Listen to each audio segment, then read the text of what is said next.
से पैसे कमा लियो। कल भी इतने कम पैसे लेकर आया है, काम धंधा नहीं करना होता है क्या? बैठे बैठे बस मेरे सर पर बोझ बना हुआ है।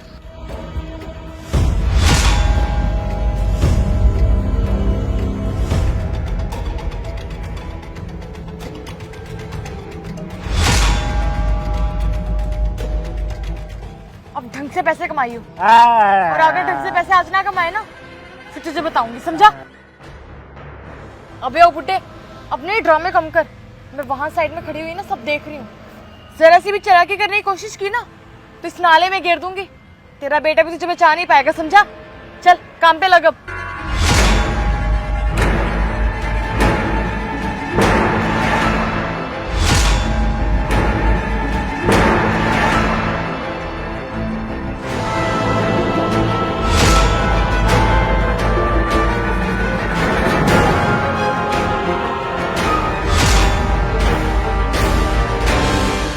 ये तो कबीर के फादर है और ये यहाँ पे भीख मांग रहे हैं।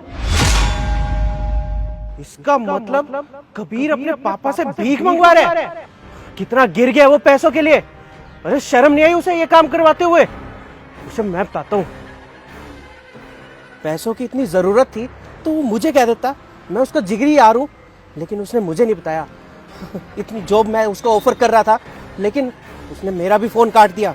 उसको तो मैं बताता हूँ अब। हेलो। हाँ शुभम। भाई तू पागल हो गया क्या? तू अपने बाप को सड़क के बीच में बिठा के भीख मंगवा रहा है। अरे पैसों की इतनी क्या जरूरत थी? अरे मुझे बता देता, मैं क्या मर गया था? हाँ, मैं तेरे को जॉब ऑफर कर रहा था, तूने वो जॉब भी मना कर दी। मेरे को कहता है तेरे पास सब कुछ है, पैसे है, धन दौलत है, पैसों के लिए ये घटिया काम करवा रहा है तू।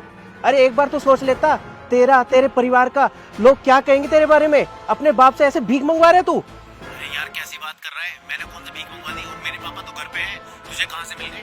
तेरे पापा घर पे नहीं है, तेरे पापा सड़क के बीच भीख मांग रहे हैं, वो भी व्हील चेयर पे। अबे कैसी बातें कर रहा है? तेरा दिमाग खराब हो गया है?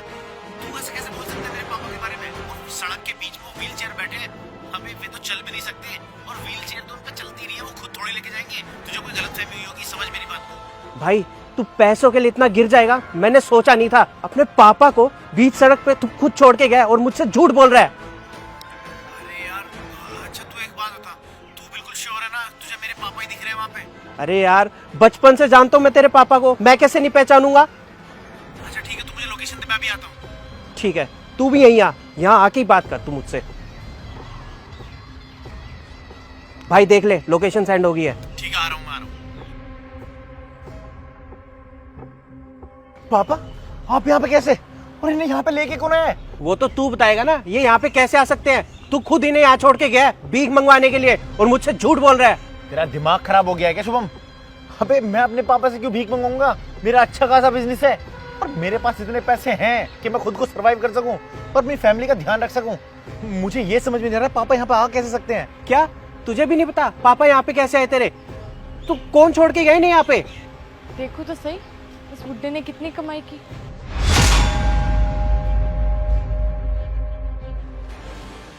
शिट, ये कबीर यहाँ पर कैसे आ गया? अब मैं क्या करूंगी? अगर कबीर को पता चल गया कि मैं पापा जी को यहाँ पर भीख मांगने के लिए आई हूँ, मुझे तो घर से बाहर ही निकाल देंगे।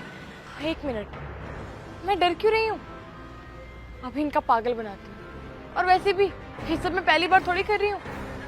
अभी ऐसा ड्रामा करूंगी ना कि इन्हें मेरी बात पर यकीन हो जाए। उन्हें पता ही नहीं चलेगा कि मैं इस बुड्ढे को यहाँ पर भीख मंगवाने के लिए लेकर आई थी। कबीर, आप यहाँ पर क्या हुआ? सब ठीक तो है ना? पहले ये बताओ पापा यहाँ पे आए कैसे और तुम यहाँ पे क्या कर रही हो? वो तुम भूल गए, डॉक्टर ने कहा था कि पापा को बाहर सैर करानी है, उनकी सेहत के लिए अच्छा होगा बाहर की ताज़ी हवा, इसीलिए तो मैं इन्हें बाहर लेकर आई थी। अरे अगर तुम पापा को यहाँ पे सैर कराने लाई हो तो पापा अकेले क्या कर रहे हैं और तुम कहाँ घूम रही हो? वो मुझे माँ की कॉल आ गई थी तो मैं उनसे बात करने के लिए गई थी। क्यों, क्या हुआ? सब ठीक तो है ना? आप लोग ऐसे क्यों खड़े हैं यहाँ पर? और तुम मुझे डांट क्यों रहे हो? तुम्हें क्या लग रहा है कि मैं यहाँ पापा जी को भीख मंगवाने के लिए लेकर आई हूँ? भीख? ये भीख वाली बात तो हमने किसी ने बोली नहीं है, तो तुम्हारे मुंह से कैसे निकली भीख वाली बात? वो पापा के गोदी में ये गमछा रखा हुआ है और ये पैसे भी रखे हुए हैं। जाहिर सी बात है बीक की बात ही चल रही होगी, तभी तुम इतना गुस्सा कर रहे हो। अरे साहब, मैंने देखा इन मैडम को इन साहब के साथ बदतमीजी करते हुए। तुम्हें शर्म नहीं आई? मेरे पापा को लाकर तुम यहाँ पे भीख मंगवा रही हो। अरे तुम्हें किस चीज की कमी करी है मैंने? तुमने एक बार भी नहीं सोचा कि तुम अगर मेरे पापा के साथ ऐसा करोगी तो तुम अपने घर को ही बर्बाद कर रही हो। अरे तुम ऐसे कैसे कर सकती हो? अरे तुमने तो आज मेरी नाक कटा दी। मेरा दोस्त मुझ पे चिल्ला रहा है कि मैं अपने पापा से भीख मंगवाता हूँ। मेरी इज्जत का तुम्हें जरा भी ख्याल नहीं है। तुम्हारी हिम्मत कैसे हो ऐसा करने की? कबीर देखो, तुम इसकी बात पर यकीन मत करो, ये झूठ बोल रहे हैं। मुझे नहीं पता ये कौन है, लेकिन ये हम दोनों के बीच में ना लड़ाई करवाना चाहता है। मैं सच में पापा को यहाँ पर सैर के लिए लेकर आई थी और मैं रोज लेकर आती हूँ। मैं क्यों पापा से भीख मंगवाऊंगी, तुम खुद सोचो। साहब मैं बताता हूँ यहाँ पे क्या हुआ था।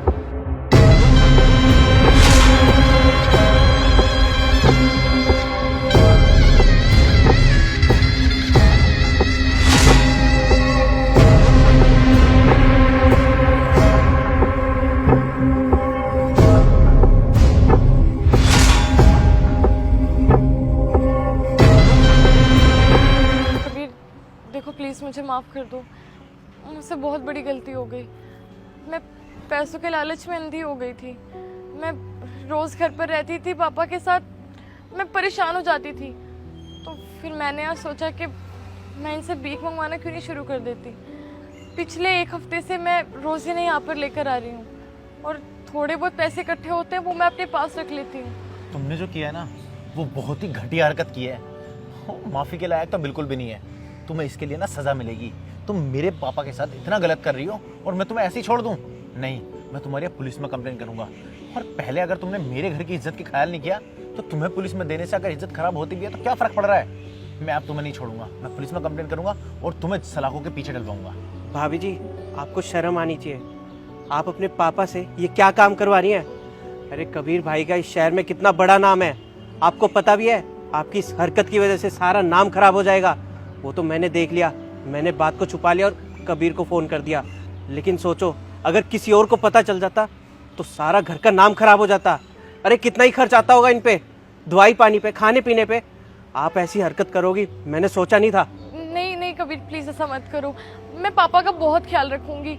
आज के बाद कोई शिकायत का मौका भी नहीं दूंगी, लेकिन प्लीज़ तुम मुझे माफ़ कर दो, एक आखिरी मौका दे दो प्लीज़। जाओ यहाँ से।